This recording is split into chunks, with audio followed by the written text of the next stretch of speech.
మేము wife and husband కలిసి ఈ రోజు ఇన్ని గనం డబ్బులతో అసలు ఏం చేస్తున్నామో ఈ వీడియోలో చూసేద్దాం. చలో, మేము కొత్త కార్ కొన్నామని అప్లోడ్ చేసిన వీడియోకి మీరందరూ చాలా ప్రేమించారు. ఆ వీడియోకి ఎట్లయితే ప్రేమించారో అలాగే ఈ వీడియోకి ప్రేమించి ఒక 20K లైక్స్ అయితే కంప్లీట్ చేయండి. ఇంకా అలాగే మీలో ఎంతమంది మేము రెగ్యులర్ గా వీడియోస్ వేస్తా ఉంటే చూస్తున్నారో వాళ్ళందరూ కామెంట్ బాక్స్ లో ఎస్ అని కామెంట్ చేసేయండి.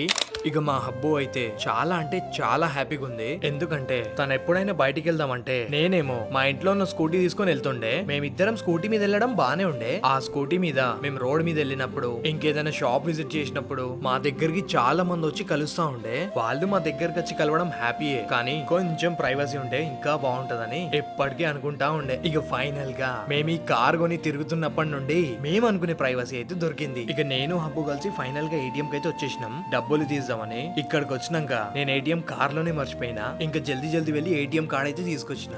ఇక నేను ఏటీఎం కార్డ్ తీసుకొచ్చి 2 సార్లు అయితే కంటిన్యూస్ గా డబ్బులు అయితే తీసేసిన. ఇక నేను డబ్బులు తీస్తున్నప్పుడు మా హబ్బు అడిగింది, నేను ఇప్పటి వరకు ఒక్కసారి కూడా విత్డ్రా చేయలేదు, అసలు విత్డ్రా ఎలా చేస్తారో చూపియంది. ఇక నేను చూపించినాక ప్రాసెస్ కంప్లీట్ అయి పేమెంట్ బయటకు వచ్చింది చూసి చాలా అంటే చాలా హ్యాపీగా ఫీల్ అయ్యింది. మీరు మీ ఇంట్లో వాళ్ళని ఇలాంటి చిన్న విషయాలు అయితే ఖచ్చితంగా నేర్పియాలి. ఇలాంటివి నేర్పియాలంటే 100% బయటికి అయితే తీసుకురావాలి. ఇక మనం అంటే మొగోళ్ళం బై ఎప్పుడు ఎక్కడ ఉంటామో మాకే తెలియదు. ఏ టైంలో అయినా మనకి ఇలాంటి చిన్న పనులు చాలా అవసరం ఉంటాయి. మనం లేని టైంలో మన ఫ్రెండ్స్ హ్యాండ్ ఇచ్చినా గానీ మన ఇంట్లో ఉండే వైఫ్ ఆ పనిని చేసేస్తుంది. ఇంకా మేమీ డబ్బులు తీసి ఏం చేసినామంటే మేము కొన్న కార్ కి ఇచ్చేది ఉండే వాళ్ళకి ఇచ్చేసినాం. ఒక ల్యాండ్ కొందామని ప్లాన్ చేస్తున్నా. మీరందరు గట్టిగా సపోర్ట్ చేస్తే అది కూడా కొనేద్దాం. కలుస్తాం మళ్ళా ల్యాండ్ అప్డేట్ తో.